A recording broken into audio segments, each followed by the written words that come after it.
बिस्मिल्लाहिर्रहमानिर्रहीम। अस्सलाम वालेकुम नाज़रीन, आप यूट्यूब चैनल देख रहे हैं। मैं इमरान खान हूँ। सबसे पहली खबर आपको ये दे देते हैं कि इमरान खान साहब को पिम्स अस्पताल लाया गया, 5वीं मरतबा उनकी आंख में इंजेक्शन लगाया गया।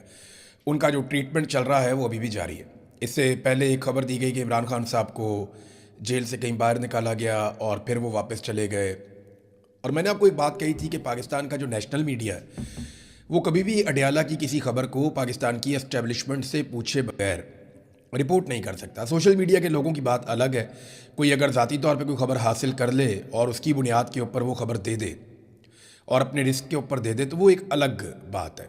लेकिन अडयाला जेल से आने वाली इन्फॉर्मेशन को पब्लिक करना आसान नहीं है। पाकिस्तान का जो नेशनल मीडिया है वो तो ये नहीं कर सकता, टीवी चैनल्स नहीं कर सकते, अखबारात नहीं कर सकते। बहरहाल देखें, रात को वो लेकर आए तो किसी को कानो कान खबर भी नहीं हुई। 2 बजे के करीब लेकर आए और बाद में जो पिम्स अस्पताल की इंतज़ामिया है उन्होंने खबर दी और बैरिस्टर गौहर ने खबर दी और किसी को कानो कान पता भी नहीं चला। तो पिम्स अस्पताल की जो इंतज़ामिया वो ये कहती है कि इमरान खान साहब उम्र 74 साल, इन्हें 15 जून 2026 को आंखों के बाकायदा इलाज यानी 5वें इंजेक्शन के लिए पिम्स अस्पताल लाया गया। इलाज से पहले आंखों के माहिर डॉक्टरों ने उनका मुआयना किया और उनकी आंखों का एक ख़ास टेस्ट भी किया गया, जिसकी रिपोर्ट से मालूम हुआ कि उनकी हालत में कुछ बेहतरी आ रही है। मरीज़ की इजाज़त हासिल करने के बाद तमाम ज़रूरी तिब्बी निगरानी में और ऑपरेशन थिएटर के तमाम तयशुदा हिफाजती असूलों के मुताबिक सर्जन्स ने माइक्रोस्कोप की मदद से उन्हें इंट्रावेट्रल इंजेक्शन की 5वीं खुराक लगाई। ये पूरा अमल डे केयर सर्जरी के तौर पर किया गया। अस्पताल में क़याम के दौरान इलाज से पहले, इलाज के वक्त और उसके बाद उनकी हालत बिल्कुल ठीक और मुस्तहकम थी। बाद में उन्हें आगे की देखभाल की हदायत और ज़रूरी मशवरों और मुतल्लिका दस्तावेज़ात के साथ अस्पताल से डिस्चार्ज कर दिया गया।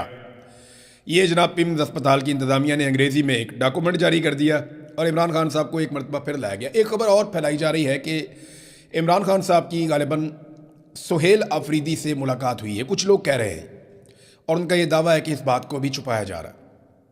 लेकिन मेरे पास ये खबर नहीं है, क्योंकि अगर ये खुफिया मुलाकात हुई है तो सुहेल अफरीदी को इसे खुफिया रखना ही पड़ेगा, क्योंकि खुफिया मुलाकात में तो फिर इमरान खान साहब से उन्होंने हदायत ली होंगी, फिर सोशल मीडिया पर रोला भी पड़ जाएगा।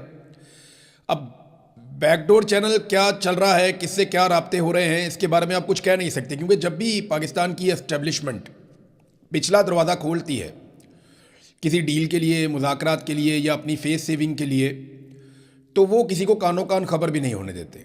ग्राउंड के ऊपर कोई खबर नहीं होती और बैकडोर चैनल चीज़ें चल रही होती हैं। बहरहाल अभी आ जाते हैं बाकी खबरों की तरफ। इमरान खान साहब का इलाज जारी है।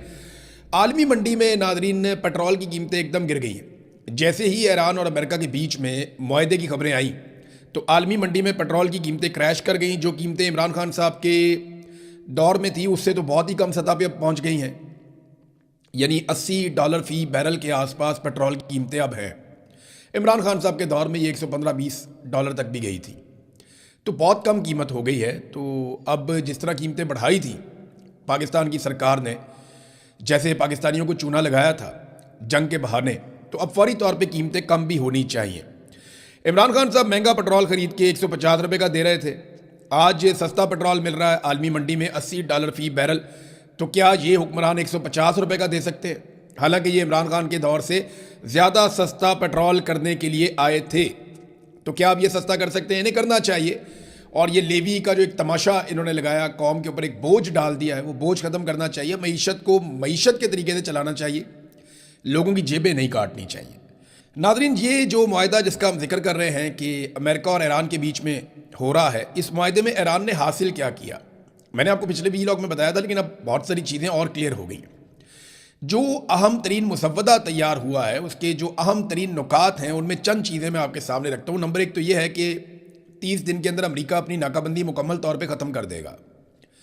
देखिए, फ़ौजों को लाने में जितना टाइम लगता है वापस हटाने में भी टाइम लगता है, तो आहिस्ता आहिस्ता अमरीकी फ़ौज यहाँ से मूव करती जाएगी, नाकाबंदी ख़त्म हो जाएगी।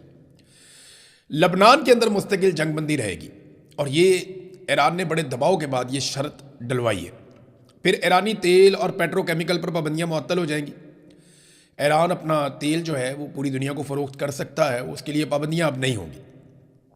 अमेरिका और इत्तहादी तामीर नौ के लिए $300 अरब देंगे।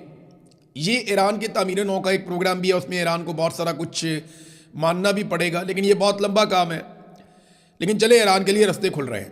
دوسرا یہ ہے کہ ایران کے 24 ارب ڈالر منجمد اثاثے بحال ہو جائیں گے فوری طور پہ۔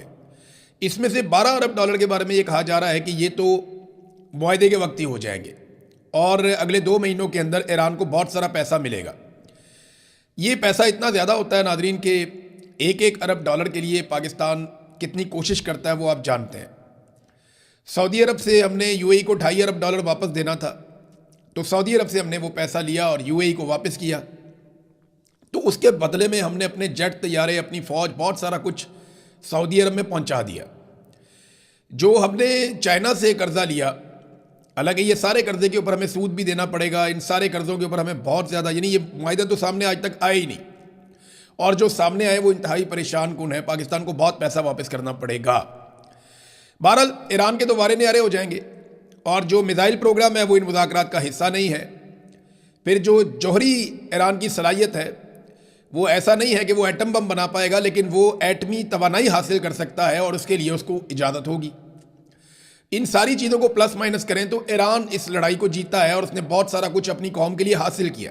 اس کے باوجود ایرانی قوم مطمئن نہیں ہے اور وہ احتجاج بھی کرتے ہیں، وہ کہتے ہیں جی بالکل کوئی نرم چیز امریکہ کے ساتھ نہ کی جائے۔ دوسری جانب پاکستان کے اندر جو ہے وہ تعریفوں کے پل باندھے جا رہے ہیں فیلڈ مارشل عاصم منیر کے۔ صرف بلاول ایک ایسا سیاسی لیڈر ہے، دیکھیں جہاں بنتی ہے وہاں تعریف کرنی چاہیے، کہ بلاول نے عزت کے آرڈر کا خیال رکھا۔ بلاول نے سب سے پہلے صدر پاکستان کا، پھر وزیر اعظم کا نام لیا، اور اس کے بعد بلاول نے نام لیا عاصم منیر کا 3 نمبر پہ۔ حالانکہ 3 نمبر پہ اسحاق ڈار کو آنا چاہیے تھا، اس کے بعد وزیر دفاع کو آنا چاہیے تھا، پھر عاصم منیر کو آنا چاہیے تھا، لیکن ٹھیک ہے بلاول نے کچھ تو لحاظ کیا، کچھ تو پاس رکھا۔ باقی جتنے بھی لوگ ہیں، چاہے منسٹرز ہیں، چاہے کوئی بھی ہیں، وزیر داخلہ ہے یا وزیر دفاع ہے، انہوں نے عاصم منیر کا شکریہ ادا کیا۔ پہلے شہباز شریف کو بہت نیچے رکھا اور بعض نے تو رکھا ہی نہیں، تو عاصم منیر صاحب کے جوتے پالش کر رہے ہیں سارے کے سارے۔ فیصل باٹا نے تو عاصم منیر کو لیڈر قرار دے دیا اور باقیوں کو گیدڑ قرار دے دیا۔ دیکھیں لیڈر تو الیکشن لڑتا ہے یا کوئی تحریک چلاتا ہے، عاصم منیر صاحب نے کبھی کوئی کتاب نہیں لکھی، کبھی کوئی تحریک نہیں چلائی۔ یہ جو عہدہ جس کے اوپر وہ بیٹھے ہوئے ہیں، اگر آج عاصم منیر صاحب کے پاس یہ عہدہ نہ ہو تو فیصل واڈا صاحب اپنے دل پہ ہاتھ رکھ کے آپ بتائیں کہ آپ کبھی دوبارہ نام بھی لیں گے اس آدمی کا؟ آپ عاصم منیر صاحب کا دوبارہ نام بھی نہیں لیں گے۔ یہ حقیقت ہے، سننے میں بہت بری لگتی ہے لیکن یہی حقیقت ہے۔ جنرل باجوہ کے آپ گن گاتے تھے، آپ مجھے بتائیں کتنی دفعہ آپ ان کے گھر میں ان کا پتہ کرنے کے لیے گئے جب سے وہ لیٹرین میں گرے۔ جنرل فیض حمید کے آپ گن گاتے تھے اور پھر فیض حمید کے آپ بہت سخت خلاف بھی ہو گئے۔ ندیم انجم کو ریٹائرمنٹ کے بعد آپ کتنی دفعہ ملے؟ تو جنرل عاصم منیر جب تک اس کرسی پہ ہے تب تک ان کا وجود ہے۔ لیڈر جو ہے وہ لیڈر ہی رہتا ہے، وہ تاریخ میں اپنا نام بھی بناتا ہے۔ دیکھیں نا، لیڈر الیکشن بھی لڑتا ہے، لوگوں کو اکٹھا بھی کرتا ہے، وہ اپنا ایک نظریہ بھی دیتا ہے۔ لیڈر نہ بنائے آپ ایک سرکاری ملازم کو، وہ تنخواہ لیتے ہیں پاکستانی قوم سے اور ان کی اپنی ایک ڈیوٹی ہے، وہ سرٹن ٹائم پیریڈ تک انہوں نے کرنی ہے، پھر چلے جانا ہے۔ تو یہ جوتے پالش کرنے کے چکر میں نا آپ لوگوں نے پاکستان کا بیڑا غرق کیا۔ اب تک آپ نارمل چلنے دیں پاکستان کو، جیسے ساری دنیا چلتی ہے ویسے ہی ٹھیک ہے، ویسے ہی پاکستان کو بھی چلنا چاہیے۔ دیکھیں پوری دنیا کے اندر ہم ثالثی کے لیے مارے پھر رہے ہیں، ادھر امن کروا دیں گے، ادھر امن کروا دیں گے، ہم جاتے ہیں سب کے ساتھ میٹھے میٹھے منہ بنا کر ملتے ہیں، لیکن پاکستان کے اندر ہم نے حالت کیا کر دی ہے؟ یہ میں آپ کو آج کی خبر دے رہا ہوں کہ سینٹرل کرم کے اندر ڈرون حملہ ہوا،